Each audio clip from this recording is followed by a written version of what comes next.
In April of 1841, Silas Ruddle made a declaration that left even the most hardened plantation owners in South Carolina speechless. He was handing his daughter Catherine, a 28-year-old woman of over 260 pounds, entirely over to the authority of an enslaved man named Ezekiel Cross. Not as a caretaker, not as an attendant, but as her keeper in every sense that counted except on paper. The white society of Colleton County was outraged, yet they had no idea what Ruddle was truly orchestrating, or what Ezekiel Cross would do to Catherine over the months that followed.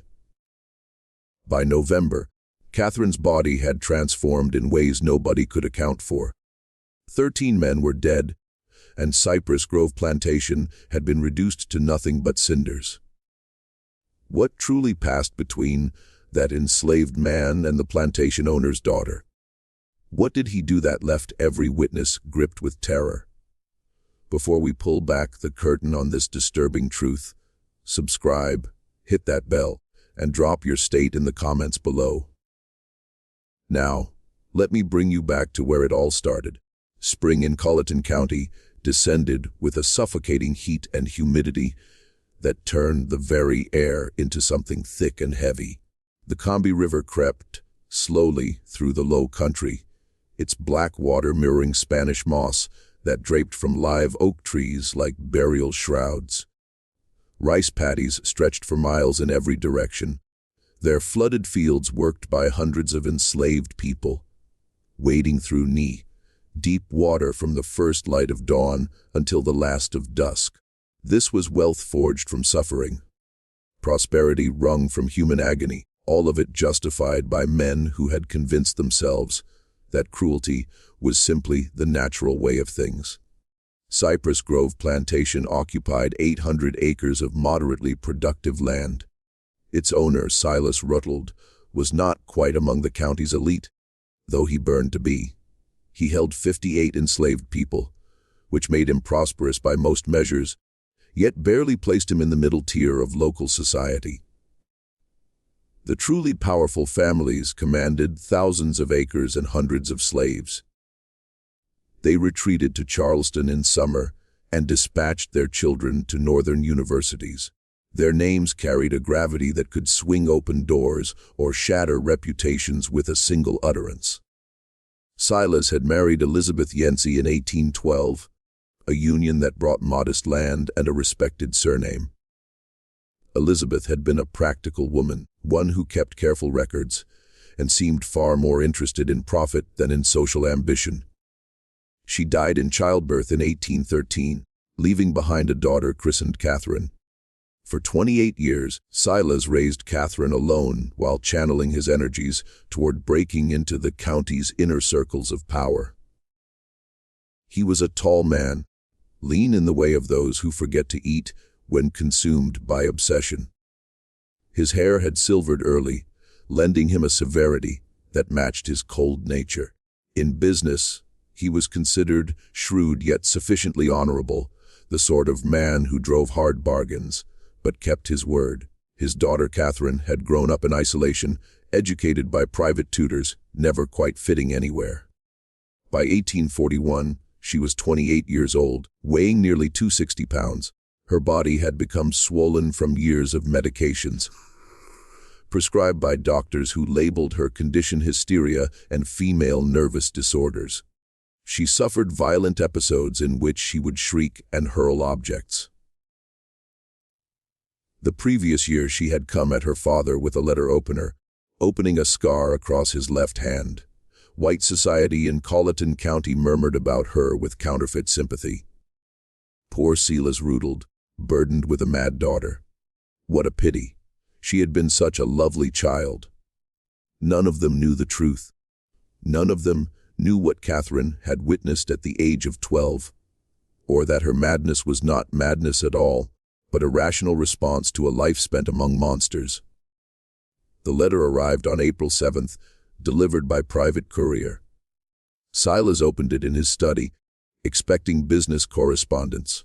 Instead, he found 3 pages of expensive paper, sealed in red wax bearing a symbol he recognized at once, a scythe crossed with wheat stalks. the mark of the brethren of the harvest. The brethren, 13 men who convened in darkness to perform rituals they believed nourished the land through blood sacrifice. They wove old European traditions together with beliefs drawn from enslaved people who understood spirits and power. They held that the strong were ordained to consume the weak, literally when occasion demanded. Silas had been initiated in 1822. Over 19 years, he had attended perhaps 40 gatherings, taking part in rituals that ranged from deeply disturbing to outright monstrous. The letter informed him he was in debt. $12,000 borrowed across years of gambling losses and failed investments, an impossible amount. Repayment would require selling off most of his land and every one of his slaves, dismantling everything he had constructed. But the letter offered an alternative, a demonstration of loyalty from members who found themselves in difficult circumstances. Silas would take his daughter Catherine and place her entirely under the authority of one of his enslaved men. Not temporarily, not as a form of punishment, but as a genuine transfer of responsibility lasting 1 full year. The enslaved man would hold total control over her person, her daily activities, her treatment. Silas would announce this publicly at a gathering of the county's prominent families, framing it as an extreme medical measure for his daughter's condition. The humiliation would be complete. In a society where white women were supposedly precious and shielded above all else, Silas would be publicly declaring his daughter worth less than his own property. But if he agreed, his debt would be forgiven, and the brethren would provide financial backing to restore his standing. Silas sat in his study for hours that night. He turned his options over in his mind. Bankruptcy would obliterate him entirely. The brethren had reach into every court, every law office, every political chamber in the region. They could make him vanish if he became inconvenient, or he could sacrifice his daughter's dignity to preserve his own position. The choice society had conditioned him to make. Property over people, power over principle. He wrote his acceptance by candlelight and dispatched it before dawn. 3 days later, another letter arrived with a name and a brief history. Ezekiel Cross, age 33. Recently acquired through an intermediary from a Virginia plantation. Skills listed as carpentry and herbal medicine. Temperament described as quiet and obedient. What the letter did not say was that Ezekiel Cross had been selected specifically for this purpose, that his placement at Cypress Grove was no coincidence, that he carried within him a consuming need for justice and the patience to wait for precisely the right moment. Ezekiel arrived on April 13th in a wagon driven by a slave trader named Henderson. The wagon pulled directly to the main house, which was unusual, as most slave transactions took place near the barns. Silas stepped out onto the porch, shielding his eyes against the morning sun. In the wagon bed sat Ezekiel. The first thing Silas noticed were his eyes. Most enslaved people kept their gaze lowered as a matter of survival, but Ezekiel looked directly at Silas, his expression calm and appraising. It made Silas profoundly uneasy. Ezekiel stood perhaps 6'2", with broad shoulders and the lean muscle of a lifetime of hard labor. His skin bore no whipping scars. His clothing was plain but clean. His hands were large and calloused, yet his fingers held a precision that suggested skilled craft rather than sheer force. Henderson climbed down and passed the papers to Silas. Ezekiel Cross, as requested. Previous owner said he was quiet but capable. Your associates want you to know this one was chosen carefully. Silas barely glanced at the papers. He addressed Ezekiel directly. You understand why you are here? Yes, sir.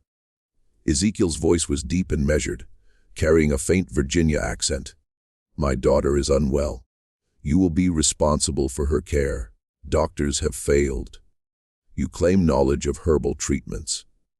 My grandmother was a healer, sir. She taught me before I was sold. The transaction concluded quickly. Ezekiel was shown to a small cabin near the main house, set apart from the other slave quarters. He was given basic supplies and told his duties would begin the following morning. He was informed that his sole responsibility was Catherine's care and that failure would carry severe consequences. Ezekiel said yes, sir, when required. Then he was left alone. For the first time since arriving, he allowed his face to change. His jaw unclenched slightly. His shoulders dropped. He sat on the edge of the bed and drew from inside his shirt a small cloth bundle. He unwrapped it with care, revealing a worn piece of paper on which 3 names had been written in a child's uncertain hand. Sarah, Benjamin, Ruth, his wife, his son, his daughter. Sold away from him 3 years earlier to an Alabama plantation known for working enslaved people to death. He had since learned they all perished within 18 months. Sarah from an untreated fever. Benjamin from an injury that turned septic. Ruth from simply giving up. A 6-year-old child who stopped eating because she could not comprehend why her family had been torn from her. And Silas Rudolph had been the one to sell them. Not out of financial necessity, not because they had done anything wrong, but because he was demonstrating to the brethren that he was capable of hard decisions without sentiment. He had splintered a family like kindling for the fire. Ezekiel had spent 2 years working his way south, deliberately getting sold from one plantation to the next, gathering information at every stop. He learned of the brethren through whispers. He learned their rituals and their membership. He learned that they considered themselves above all consequence. When the chance came to be sold specifically to Rudolph, Ezekiel understood this was his moment. He would have access to Rutledge's house, his secrets, his vulnerabilities. And sometimes justice did not come from courts or laws, but from patience and planning, and a willingness to become as monstrous as necessary. He folded the paper with the 3 names and tucked it away. Then he lay back and stared at the ceiling and began to plan what would come next. His first day began on April 14th. A house slave named Judith, middle-aged with graying hair, brought him to Catherine's room on the 2nd floor. She knocked reluctantly. "Miss Catherine, your father has brought someone to help with your treatments." A crash from within, something solid striking the wall. Then Catherine's voice, slurred but venomous. "I do not want more treatments. Send him away." Judith looked at Ezekiel with something like sympathy. "She has bad days. This is one of them." Ezekiel opened the door and stepped inside, pulling it shut before Judith could follow. The room was large but heavily darkened. Thick curtains drawn tight. The air was stale, carrying the smell of unwashed bedding, and something else underneath it. The sickeningly sweet rot of mercury. Books were scattered across the floor. A shattered picture lay against the wall. Clothes everywhere. Catherine sat in a chair beside the cold fireplace, wrapped in a stained dressing gown. Her dark hair hung loose and tangled. Her face was puffy, her eyes unfocused. Her hands trembled without stopping against the armrests. She looked at Ezekiel with confusion, then fear, then anger. "Who are you?" I said. "No more doctors." "I am not a doctor, miss. My name is Ezekiel. Your father asked me to help you." "Help?" She laughed, raw and brittle. "That is what they all say. Help, treatment, medicine. They mean poison. They mean chains. They mean silence." She lurched to her feet, swaying. "I know what this is. He is punishing me again for remembering, for speaking, for refusing to let it go." Ezekiel stood still, posing no threat. "What are you supposed to forget?" The question caught her completely off guard. Her anger shifted, flickering toward something more exposed. "You don't know." "I know nothing, miss. Only that your father says you are unwell." Catherine studied him intently, as though truly seeing him for the first time. "You are not from here. Virginia originally, miss. Do you know what happens in this house? What they do in the cellar? Ezekiel's pulse quickened, but he held his expression steady. I do not know what you mean. Liar. No heat in it, only exhaustion. Everyone lies. It is easier than truth. She sat back heavily. Leave me alone. Tell my father his newest torment has failed. But Ezekiel crossed to the window and pulled open the curtains. Sunlight poured in. Catherine cried out, covering her eyes. When did you last go outside, miss? I cannot walk that far. I am too weak. When did you last eat without laudanum in it? The medicine is necessary. Doctors say so. What if the doctors are wrong? Her hands came away from her eyes. She stared at him, hope and terror tangled together. What did you say? Ezekiel turned from the window. This was the moment. The first card played. I said, what if the doctors are wrong? What if everything you have been told about your condition is designed not to heal you, but to keep you manageable? What if your father has been poisoning you for years to ensure you never become well enough to speak about what you witnessed? Absolute silence. Catherine's eyes went wide, her trembling hands stilled. For 30 seconds she simply sat, her mind turning it over. When she finally spoke, her voice was different, clearer. He told you. Your father told me nothing, miss. But I have eyes. I know mercury poisoning. I know long-term laudanum use. Healthy women do not deteriorate like this without someone working diligently to make them that way. Why would you say this to me? Suspicion crept back in. This is a trick. You are testing me. I am telling you I can help you become truly well. Clear-minded. Strong enough to walk out of this room on your own. But it will not be simple. Your body has depended on those medicines for years. Stopping will be painful. You will feel worse before you feel better. And your father will not approve.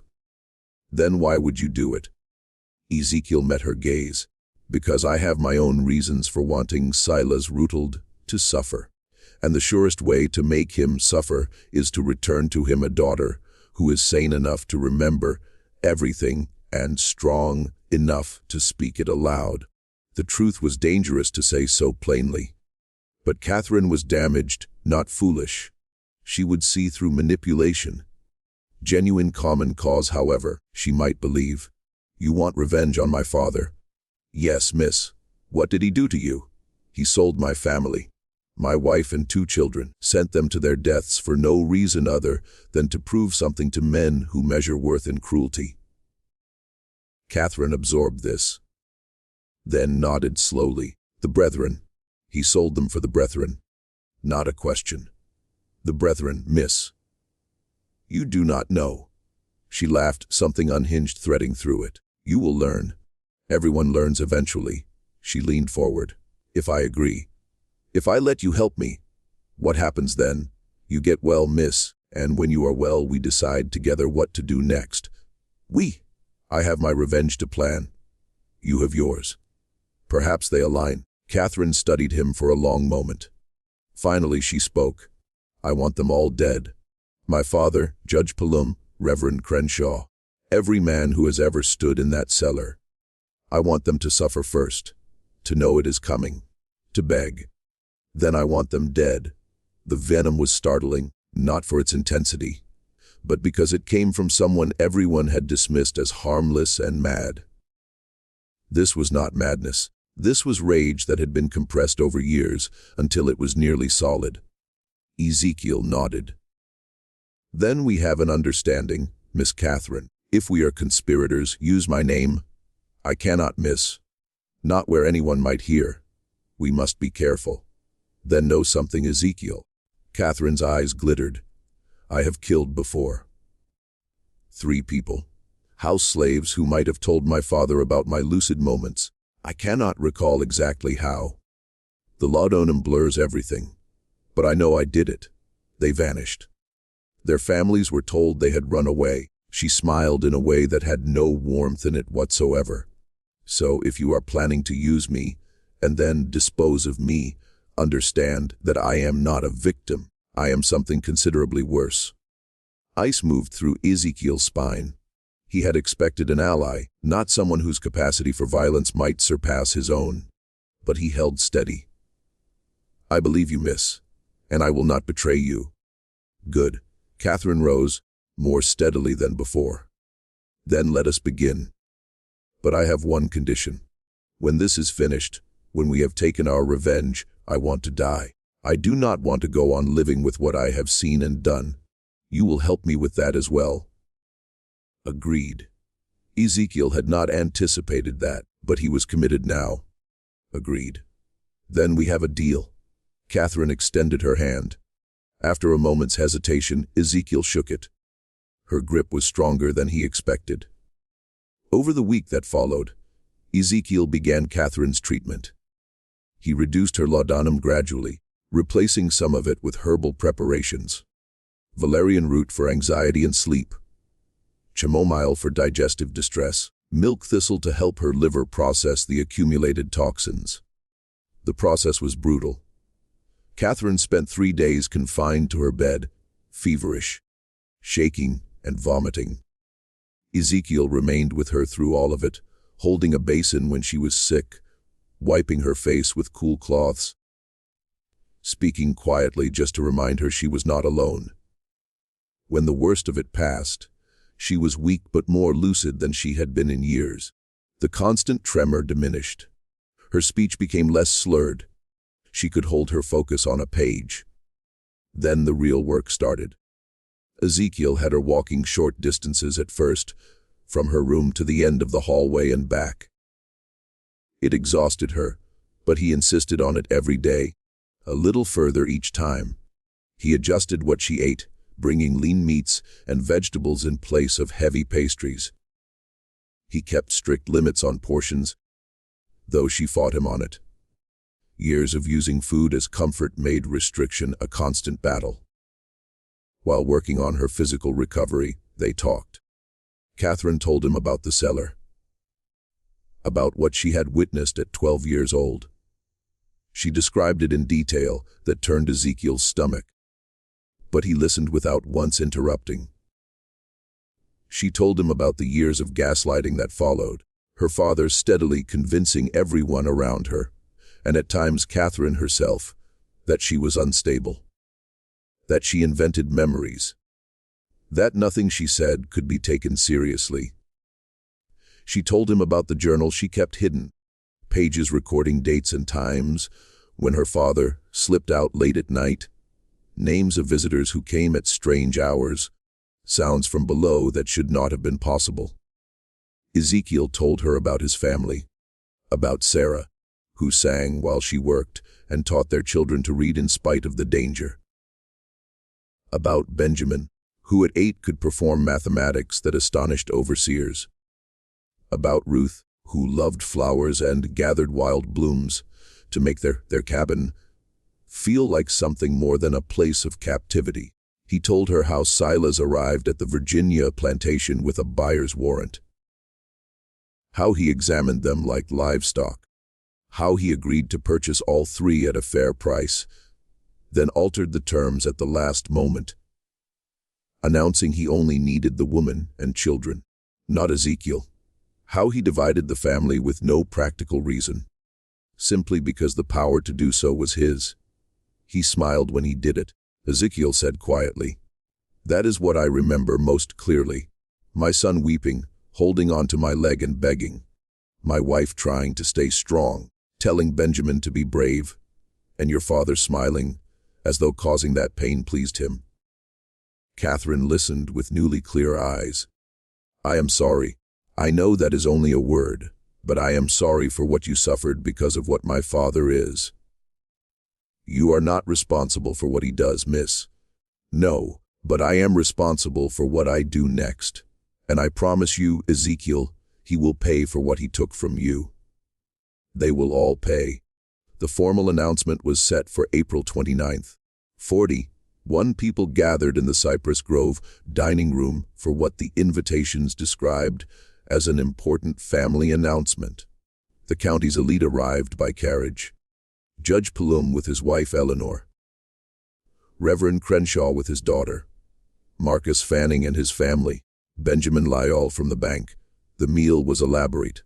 Oysters, roasted duck, multiple rice dishes, sweet potatoes, fresh bread, a towering cake for dessert. Through all of it, Catherine sat at her father's right hand, eating sparingly, speaking when addressed, volunteering nothing. Ezekiel served alongside the other house slaves, moving quietly, refilling glasses, clearing plates. To most of the guests he was invisible, but he listened to every word, watched every exchange, filed away what he heard. After dessert, Silas rose and tapped his glass. "My friends, thank you for joining us. As you know, Catherine has been unwell for a number of years. We pursued every treatment available. Doctors from Charleston, a specialist brought in from Philadelphia. Nothing helped until recently." He gestured toward Ezekiel. "2 weeks ago I brought in Ezekiel, who has a knowledge of herbal medicine. As you can observe, Catherine has improved considerably.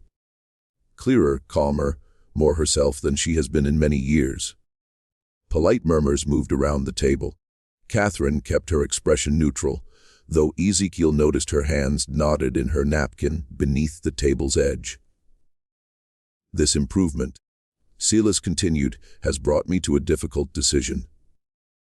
Catherine requires ongoing care more intensive than our household can provide. After much consideration, I have decided that Ezekiel will assume full responsibility for my daughter's well-being. He will hold complete authority over her treatment, her daily activities, and her living arrangements, effective immediately." The murmurs shifted, confusion now. Several guests exchanged glances. Mrs. Pelham's face registered undisguised shock. Marcus Fanning spoke up. "Silas, I don't understand. You are placing your daughter permanently in the care of a slave. I am placing her with someone who succeeded where others failed. My daughter's health matters more to me than social convention." "But surely," Reverend Crenshaw said carefully, "there are other options. A companion, a nurse, someone more suitable." Silas's expression hardened. "I have made my decision." Catherine agrees. "Do you not, daughter?" Every eye in the room went to Catherine. This was the moment she could refuse. Could shatter everything. Could bring it all down around them. Instead she smiled, small and controlled, giving nothing away. "I trust my father's judgment.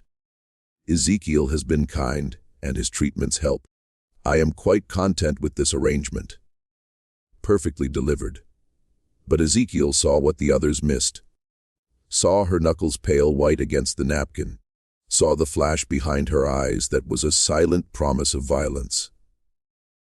She was performing the part required of her, the obedient daughter, but inside she was screaming. The evening passed in stilted conversation. Some guests left early. Others pulled Silas aside for private words, asking questions they preferred not to put on display. Ezekiel caught fragments. "Are you certain this is wise? What will people say? The brethren will not approve of this becoming public knowledge." That last from Judge Pelham, spoken low near the study door. Whatever Silas said in response made Pelham nod and clap him on the shoulder. By midnight, all the guests were gone. Catherine retired to her room. Silas withdrew to his study. Ezekiel helped with the cleanup and then made his way upstairs. He knocked softly on Catherine's door. "Come in." She sat at the window, still dressed for dinner, looking out at the darkened grounds. She did not turn.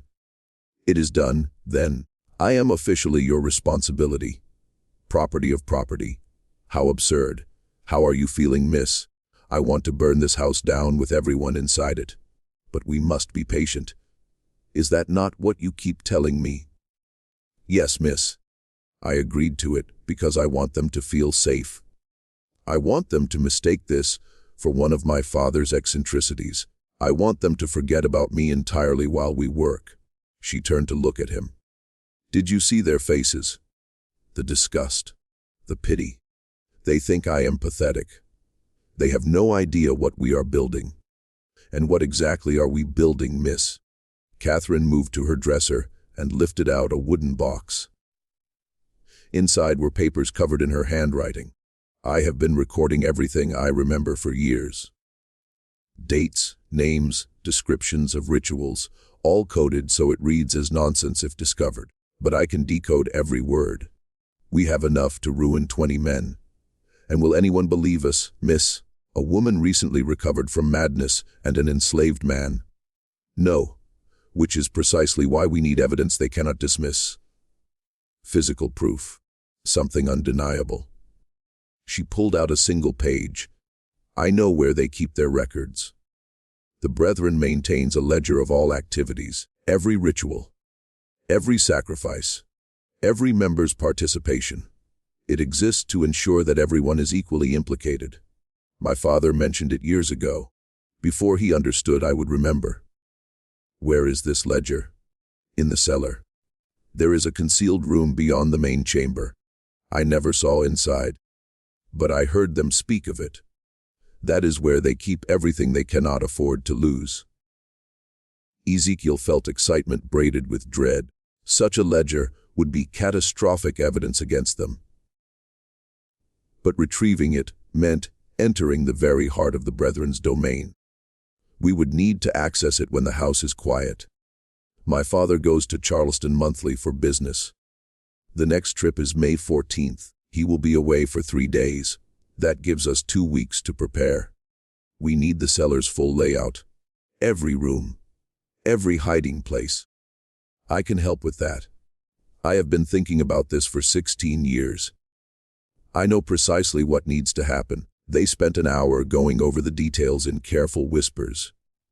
Catherine sketched the cellar layout from memory.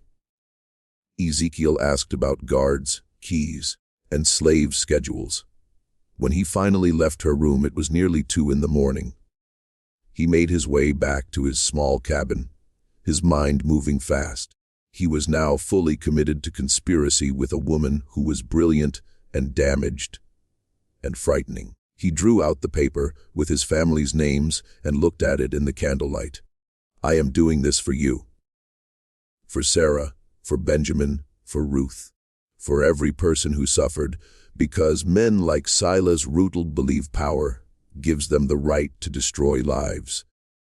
He blew out the candle and lay in the dark, listening to the house settle around him. Somewhere below, in a cellar he had never seen, were secrets that could tear apart the most powerful families in South Carolina. In 2 weeks he would go down there to find them. The 2 weeks passed in deceptive calm. Catherine continued to improve. Her weight fell. Her mind stayed sharp. She walked further each day. More importantly, she was decoding sections of her journals for Ezekiel, filling in details about the Brethren that ran his blood cold. The Brethren was not unique to Colleton County. It was part of a broader network spanning the South. Connected societies in Charleston, Savannah, New Orleans, Richmond, different names but always the same architecture. Wealthy men who believed their power flowed from ancient practices of dominance and sacrifice. They believe they are continuing traditions stretching back thousands of years. Catherine explained one afternoon. European mystery cults blended with knowledge extracted from enslaved people. They distorted it into something monstrous, a justification for acts that have no justification, and the sacrifices not always human. Sometimes animals. But at other times they take people who will not be missed. Enslaved people without family. Poor whites who wander onto their land. Once I heard my father mention a child. But I cannot say with certainty whether that was literal. Where do the bodies go? There are swamps on every plantation. Bodies go in and are never recovered. Alligators do the rest. And this ledger documents all of it. Every ritual for 40 years. Names, dates, full descriptions. They keep it because they need everyone to be equally culpable. Each man equally guilty, so that no one can expose the others without destroying himself in the process. May 14th came. Silas departed for Charleston early in the morning, taking his carriage and manservant.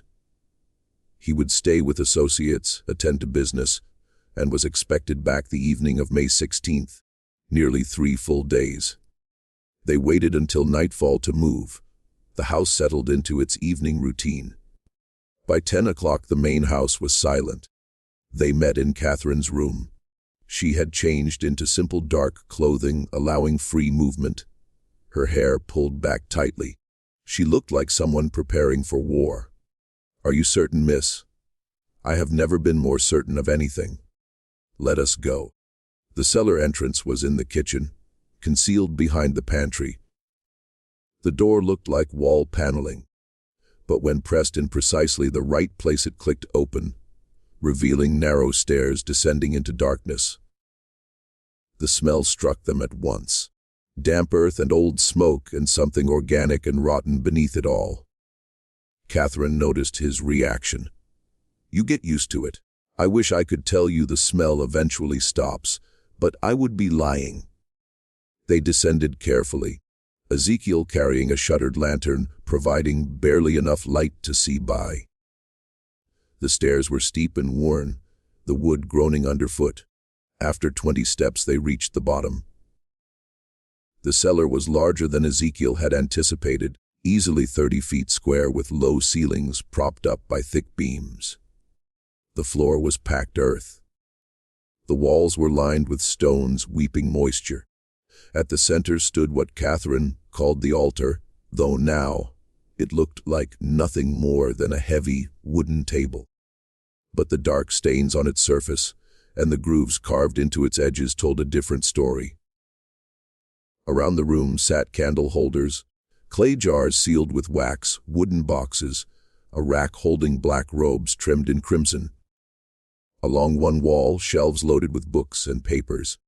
Catherine moved with the certainty of someone following a map she had long since memorized. She led Ezekiel to the far wall, where the stones appeared completely solid, then pressed one particular stone, and something clicked. A section of wall swung inward, revealing another chamber. This room was smaller, perhaps 10 feet square, and this was where the brethren kept its most protected secrets. The ledger sat on a wooden stand at the center. Massive, 2 feet tall and 18 inches wide, bound in dark leather with metal clasps. Beside it were smaller journals. Around the walls were shelves bearing jars that Ezekiel chose not to examine too closely. "There." Catherine's voice dropped to a whisper. She pointed. "That is what we need." Ezekiel moved to the stand and opened the book with care. The pages were thick parchment covered in meticulous script, names and dates going back to the year 1800. Ritual descriptions recorded in clinical detachment, written like scientific observations rather than accounts of atrocity. He began to read, and with every entry his horror deepened. These men had not simply committed occasional acts of violence. They had made it systematic. Regular gatherings every 6 weeks, rituals timed to agricultural cycles, the belief that blood nourished the land. They had killed at least 37 people over the years, likely more. Mostly enslaved people, but also poor whites, indigenous people, anyone who was vulnerable. And then the notes about consumption. They had not only killed, they had eaten. Pieces of victims prepared in specific ways and consumed during ritual meals they believed transferred power to those who partook. "Dear God," Ezekiel breathed, "this is worse than anything I imagined. I tried to prepare you." Catherine's voice was flat and empty. "I watched them when I was 12 years old. I watched them cut pieces from the woman on that altar. I watched my father lift a goblet and drink. Then I spent 16 years being told I was insane, that I had invented it all. But I knew. I always knew." Ezekiel turned the pages looking for entries about his family. He found them in October of 1838. 3 lines. Purchased family unit from Virginia, woman Sarah, children Benjamin and Ruth. Separated from male to demonstrate resolve.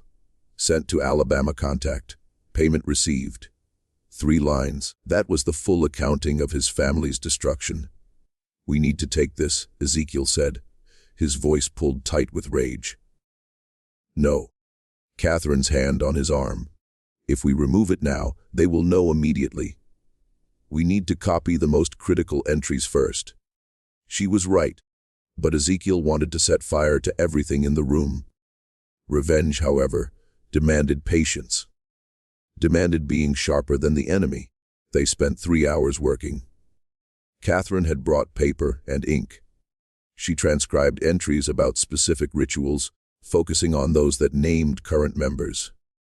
Ezekiel documented the victims, building a list of names and dates that might be cross-referenced against other records. The work was exhausting, made worse by its content. Several times Ezekiel had to stop, his hands trembling too badly to continue. Once Catherine left the chamber entirely, overtaken by memory. But slowly, methodically they built their case. Page after page of evidence. They were so absorbed in the work that neither of them heard footsteps on the cellar stairs.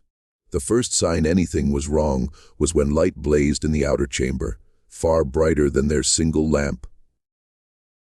Ezekiel looked up sharply, his blood turning cold. Silas Rutald stood in the doorway flanked by 2 men.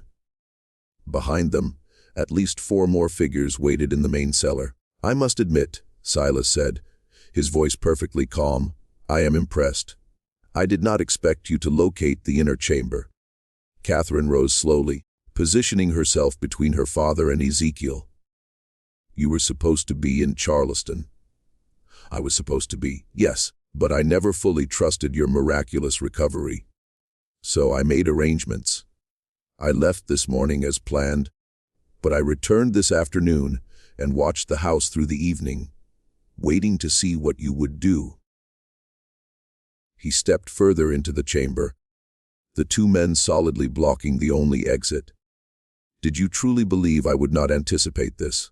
That I would not prepare for the possibility that you might remember, might come looking for revenge? You have been poisoning me for 16 years.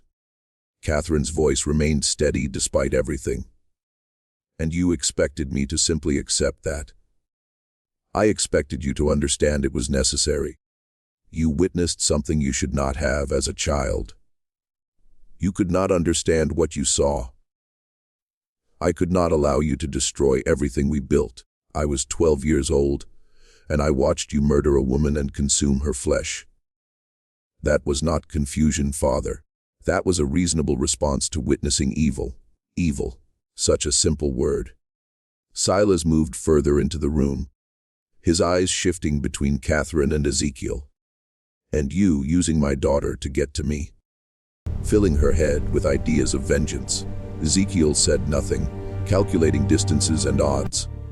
7 men against 1, with Catherine in no position to fight. The situation appeared hopeless. Silas seemed to read his thinking. "Do not do anything rash.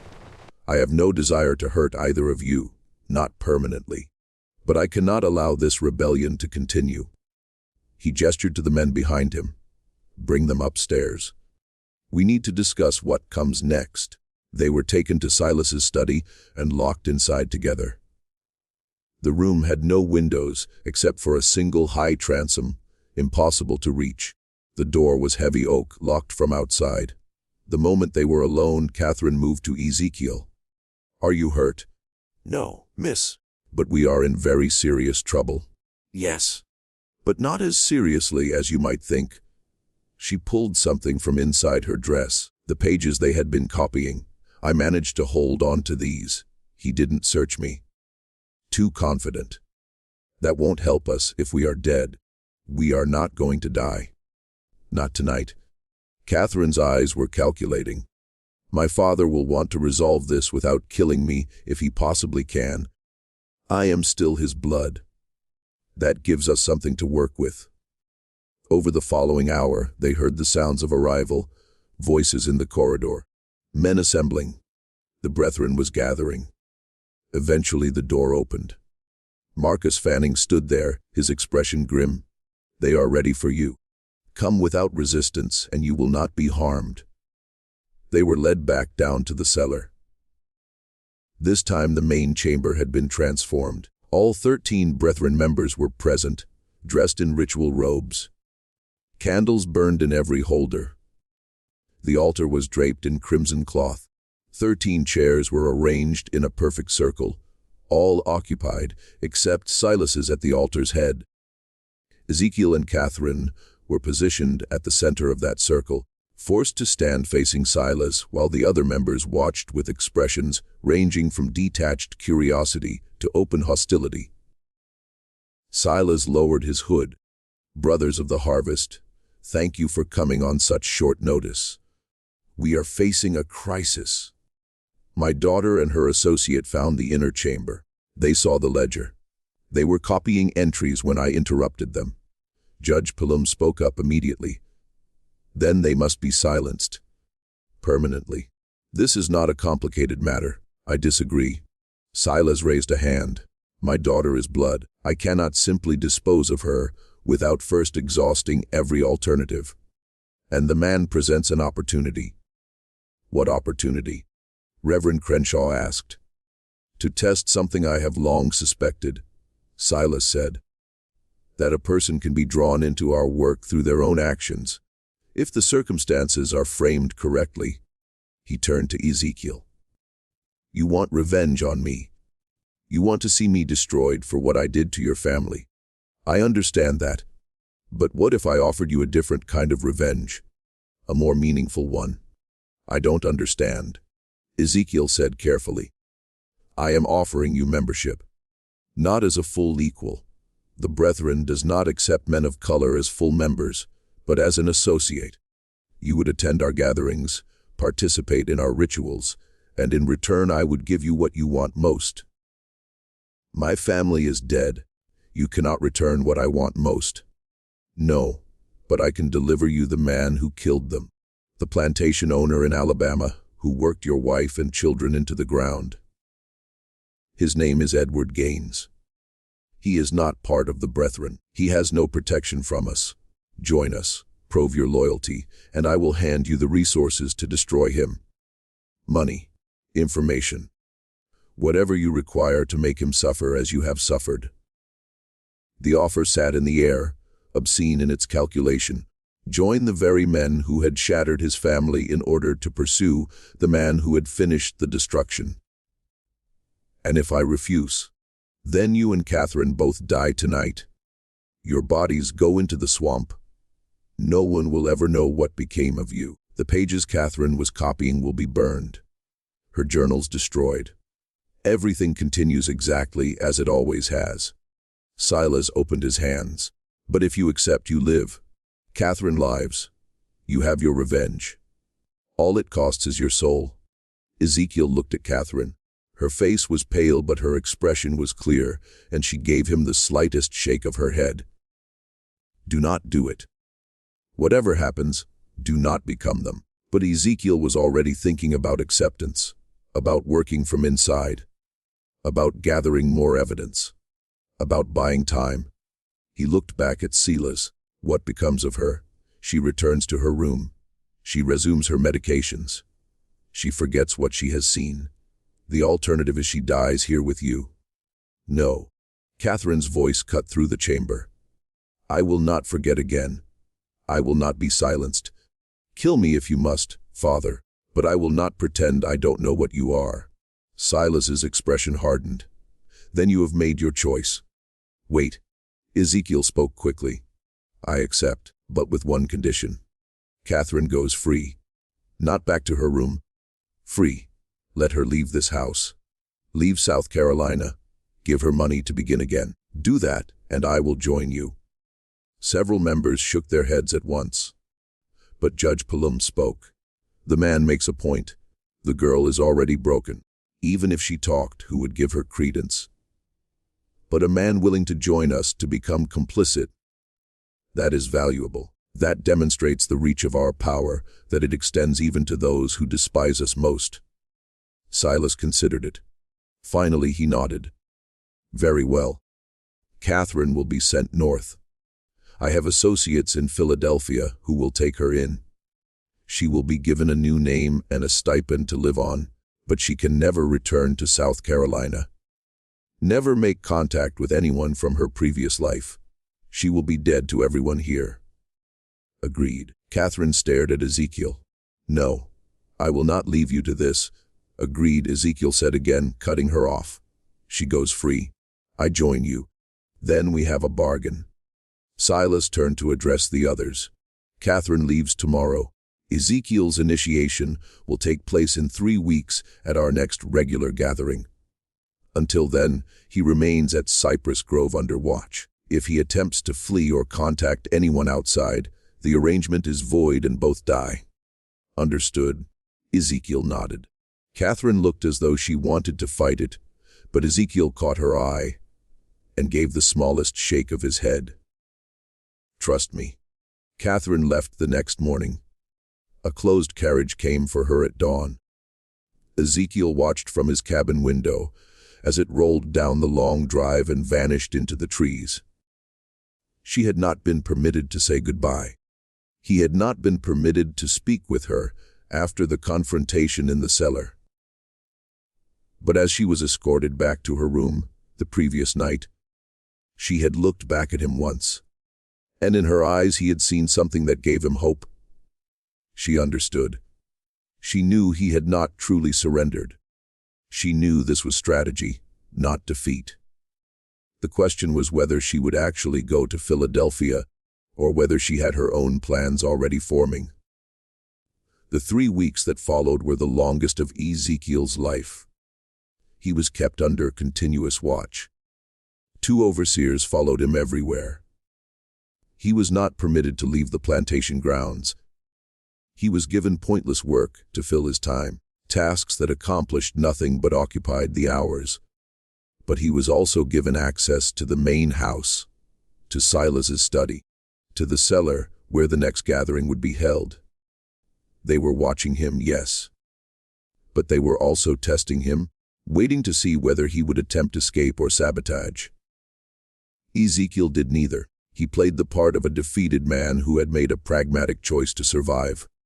Quiet, obedient, no questions, no trouble. But he was observing everything, learning the rhythms of the house, taking note of which enslaved people could be trusted, which overseers were cruel, which brethren members came and went regularly. He was assembling a mental map of every weakness. And at night, alone in his cabin, he thought about what was coming. His initiation would demand participation in their rituals. They would want to make him complicit in something terrible so that he could never expose them without destroying himself in the same breath. He thought about how far he was willing to go, what lines he would not cross even in the name of justice, whether any act could be so monstrous that revenge did not justify it. He had no clean answers to those questions. On June 2nd, the night before his initiation, Silas came to his cabin. It was late, well after midnight. Ezekiel woke to knocking and opened the door to find his owner standing there alone. "May I come in?" Ezekiel stepped aside. Silas entered and looked around the sparse room. Then he spoke. "Tomorrow, you will become one of us. Not fully, never fully. But enough. I want you to understand what that means. I understand what I agreed to do you." "Do you truly?" Silas sat down in the single chair without being invited. The Brethren has existed for 43 years. In that time, not one member has ever been exposed. Not once has anyone broken our code of silence. Do you know why? Because everyone is equally guilty. Partly yes, but also because we look after one another. A man joins the Brethren and doors that were closed simply open. Business opportunities appear from nowhere. Legal difficulties vanish. Enemies find themselves suddenly burdened with trouble of their own.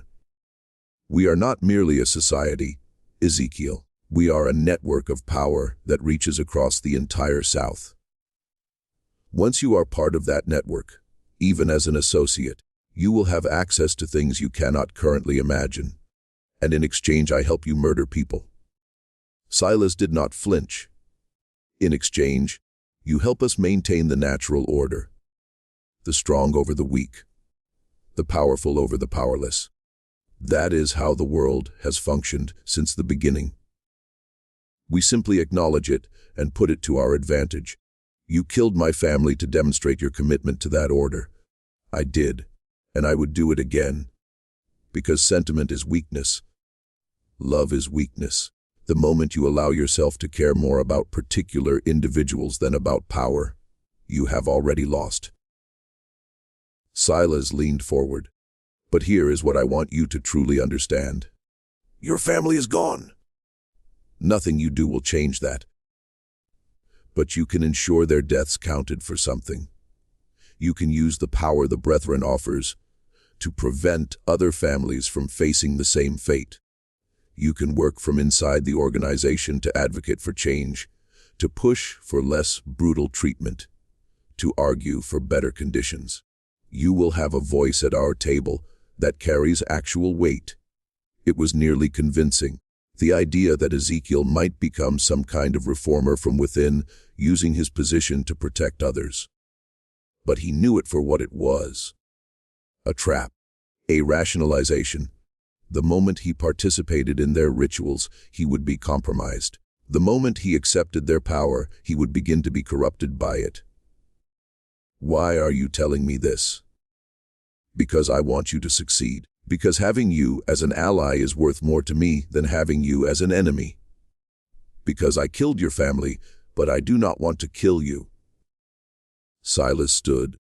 Tomorrow night, you will be asked to do something difficult. Something that will test whether your commitment to this path is genuine. I am telling you now. Whatever you are asked to do, do it. Do not hesitate. Do not show weakness. Because if you fail the test, both you and Catherine die. Yes, I know she is not actually in Philadelphia. I know she is somewhere out there planning her own revenge. But I have people watching for her. The moment she surfaces, if you have not proven yourself here, she will be found and killed. Do you understand? Ice moved through Ezekiel. Catherine was alive, but she was in danger, and what he did tomorrow would determine whether she lived or died. I understand, he said quietly. Silas nodded and left without another word. Ezekiel sat alone in the dark cabin and thought about the impossible place he had been put in. He had to take part in something monstrous tomorrow, had to prove himself to monsters, had to become complicit in evil, unless he could find another way, a third option that neither Silas nor the Brethren had anticipated. He drew out the paper with his family's names and looked at them in the moonlight coming through the window. "Forgive me," he whispered, "for what I am about to do, for what I have to become. I promise you it will not be for nothing." The gathering began at midnight on June 3rd. Ezekiel was brought to the cellar by two Brethren members, who stripped him to the waist and bound his hands behind his back. They led him down the stairs into the candlelit chamber, where all 13 members waited in their robes. Silas stood at the altar's head. "Brothers of the harvest, tonight we conduct an initiation unlike any in our history. We are bringing into our circle a man who has every reason to hate everything we stand for. A man who has lost everything because of what we represent. We do this to demonstrate that our power reaches even to our enemies, that anyone can be drawn into the fold if the terms are right." He gestured, and two more Brethren members brought forward a figure bound and gagged, struggling weakly. They placed her on the altar and stepped back. She was a young woman enslaved, perhaps 18 or 19 years old, and absolutely terrified. "This is your test, Ezekiel. To join us, you must participate in our ritual. You must take the knife and make the first cut. You must prove that your need for revenge against Gaines is stronger than your moral resistance to our methods. If you refuse, you die here tonight. If you accept, you become one of us, and we help you destroy the man who killed your family." The other Brethren members began to chant, low and rhythmic, in a language Ezekiel did not recognize. The candles flickered. Shadows rolled across the walls. Silas held out the knife, long blade, sharp edge, leather-wrapped handle. "Take it. Make your choice." Ezekiel looked at the woman on the altar. She was weeping, trying to scream through the gag. Her eyes found his, and in them he saw every enslaved person who had ever suffered at the hands of people like the Brethren. He saw Sarah, Benjamin, Ruth. He saw himself. He looked at the knife, at Silas, at the 13 men watching to see what he would do. This was the moment, the point at which he would either become a monster or die in defiance of one. But there was a third option. One he had been developing for 3 weeks, one that required absolute precision and absolute commitment. He took the knife. The Brethren members nodded their approval. Silas smiled. The chanting rose in intensity. Ezekiel stepped toward the altar. The woman's eyes went wide with terror, and then he moved. Not toward the woman, toward the nearest Brethren member. The knife caught the candlelight for a fraction of a second, and then buried itself in the man's throat, before anyone in the room could react. Blood sprayed. The man collapsed. Ezekiel grabbed the fallen member's robe and ripped it away in a single motion. He threw it over the nearest set of candles, swallowing half the room in darkness. Chaos erupted around him. He moved through the confusion like violence made physical. Years of compressed rage given sudden, total release. He grabbed another man and used him as a shield when someone swung at him. He threw that body into 2 more members, tangling them together, drove his foot into a knee, and heard the bone give. Seized a candle holder and brought it across a face. The Brethren were powerful men, but they were not fighters. They were soft, privileged, accustomed to having others perform violence on their behalf. Ezekiel was none of those things. He fought his way to the altar, grabbed the woman, and cut through her bindings with the knife he had somehow kept hold of. "Run," he said. "Up the stairs. Run." She scrambled off the altar and fled. Ezekiel turned back to face the remaining members. 7 of them still standing, blocking the stairs. "You have made a catastrophic mistake," Silas said, his voice still steady despite the carnage. "You have condemned yourself and Catherine both." "Maybe," Ezekiel said, "but I will take as many of you down with me as I am able." What he did not know was that above them in the main house, Catherine had returned. She had never gone to Philadelphia. She had been concealed in the slave quarters, waiting, planning, building something, gathering allies among the enslaved people of Cypress Grove. And when she heard the sounds from the cellar, when she saw the young woman burst from the kitchen door screaming, she understood. The moment had arrived. Catherine had spent 3 weeks doing what she was best at. Moving in the dark, thinking several steps ahead. She had slipped from plantation to plantation after nightfall, speaking to enslaved people she had known her entire life, people who had watched her grow up, who had endured her father's ownership for decades. She told them everything about the Brethren, about the cellar, about the rituals, and she told them that tonight was the night it could end. 23 people came, men and women with nothing remaining to lose, people who had watched their children disappear into the Brethren's gatherings, never to return, who had watched friends vanish into the swamps, who had absorbed generations of brutality from men who believed themselves entirely beyond consequence. They came carrying tools taken from the fields, axes, scythes, hammers. They came carrying rage that had been accumulating for longer than any of them had been alive. When the young woman burst from the cellar door, Catherine led them down. The Brethren members, still trying to subdue Ezekiel, did not hear them coming until there was no more time for it to matter. The enslaved people flooded into the cellar, like a tide coming in. What followed had no mercy in it, and no hesitation. These were people who had spent their entire lives being told they were property, that their suffering was irrelevant, that their lives held no value. Now they were demonstrating exactly how wrong that had always been. The Brethren members attempted to fight back. Judge Pelham reached for a pistol and was knocked down before he could fire. Reverend Crenshaw begged for mercy and received none. Marcus Fanning tried to get up the stairs and was hauled back down. Silas Ruddled, watching everything come apart around him, made one last desperate play. He seized Catherine, pulled her against him, a knife at her throat. "Stop! Stop, or I kill her." The room went still. Catherine looked at her father with no fear at all in her eyes.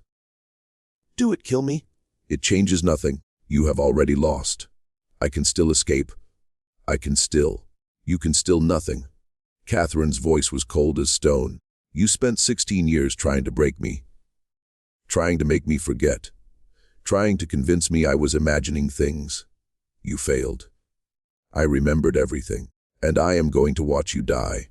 She drove her elbow back into his ribs with sudden, focused force. His grip broke. She spun away, and before Silas could recover, Ezekiel was there. They faced each other. The enslaved man and the plantation owner. All the power Silas had commanded, all the privilege and cruelty, and the years of absolute certainty that he was untouchable, none of it mattered anymore. "You took everything from me," Ezekiel said quietly. "My wife, my children, my life. You did it for no reason except that you could, to prove something to men who measured worth by how much suffering they could inflict." "Please," Silas said. Just that one word, small and desperate. Did my wife say please? Did my son? Did any of the people you killed in this cellar? Ezekiel shook his head. "No mercy. Not for you. Not ever." What happened next was brutal and final. The enslaved people made certain none of the Brethren survived. 13 men who had believed themselves beyond consequence discovered in their final moments that power was an illusion. That cruelty eventually finds its way home. When it was over, Catherine stood at the center of the cellar surrounded by the dead. She was trembling, not from fear, but from release. 16 years of compressed, accumulated rage finally given somewhere to go. Ezekiel came to her. "Are you hurt?" "No. Minor cuts. Nothing serious." He looked around at what the room had become. "What do we do now?" "Now." Catherine's smile was bleak. "Now we burn it. The cellar, the ledger, the evidence, all of it. We erase every trace of what happened here. But that evidence could prove what they did, could bring real justice." "Justice." Catherine's laugh was a hollow thing. Ezekiel looked around him. "This is justice. The only kind we were ever going to be given. If we try to bring that ledger to any authority, what happens? We are hunted down and killed. The surviving Brethren members in other counties come for us. This only ends if everyone believes the cypress grove. Chapter died in an accident. If there is no evidence, no witnesses, no story left to tell." She was right, and Ezekiel knew it. "Then we burn it." They spent the next 2 hours preparing. The enslaved people who had helped them departed before dawn, disappearing back to their various plantations. They would say nothing. They had witnessed nothing. They knew nothing. That was how survival worked. Catherine and Ezekiel poured oil through the cellar. They stacked wood and kindling. They arranged the bodies in positions that might suggest an accident to anyone who came to investigate. Then they took the ledger and all the journals and placed them at the center of the altar. "Wait," Ezekiel said. He opened the ledger one final time and turned to the entries about his family. He carefully tore those pages out and folded them, placing them inside his shirt. "For them. So they are not forgotten." Catherine nodded. Then she took a candle and touched it to the oil-soaked wood. The fire took immediately. Within minutes the cellar was blazing. They ran up the stairs and out of the house, and stood in the yard watching as the flames consumed Cypress Grove Plantation. Others would come. Neighboring plantations would see the smoke. There would be questions. But Catherine and Ezekiel had their account prepared. A terrible accident. A candle knocked over in the cellar. The master and his guests trapped below. So tragic, so terrible. No one would ever know the truth. As the sun rose over the burning ruins, Catherine turned to Ezekiel. "What will you do now? Go north.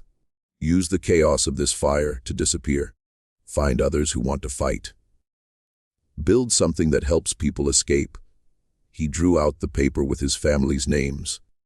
"I cannot bring them back, but I can make sure others don't face the same fate. And I will go north as well." Catherine said, "Use the money I have been taking from my father's accounts for years. Start over somewhere new." She paused. "But I will not forget. I will write all of it down. Everything that happened here. So that one day, somehow, someone will know the truth.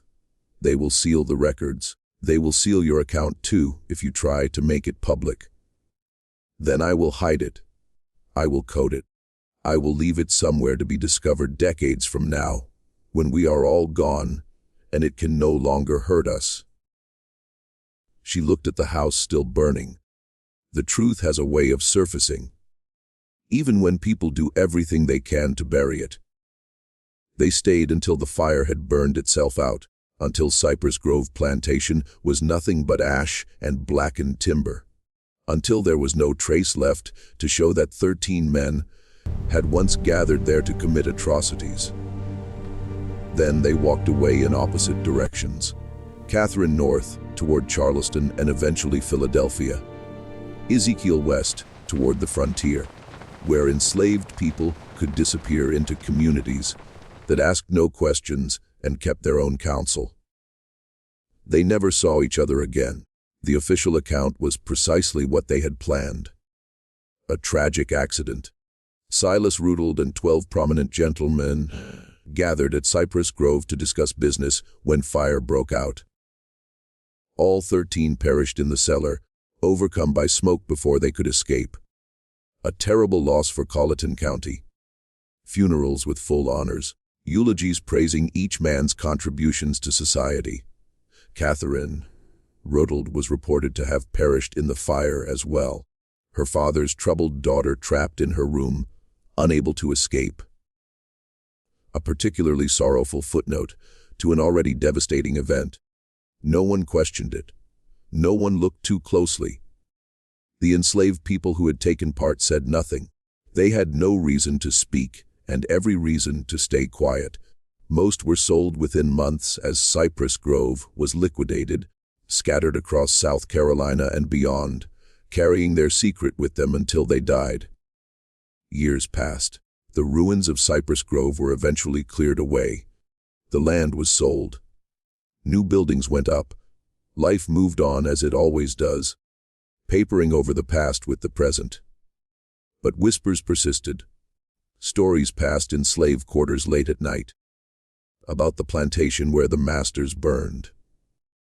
About the night justice found men who had believed themselves untouchable. About the woman and the man who had made it happen. The stories changed with each telling, becoming legend, becoming something close to myth, but the core of them remained intact. That cruelty carries a price. That power is not absolute. That sometimes the powerless find their power.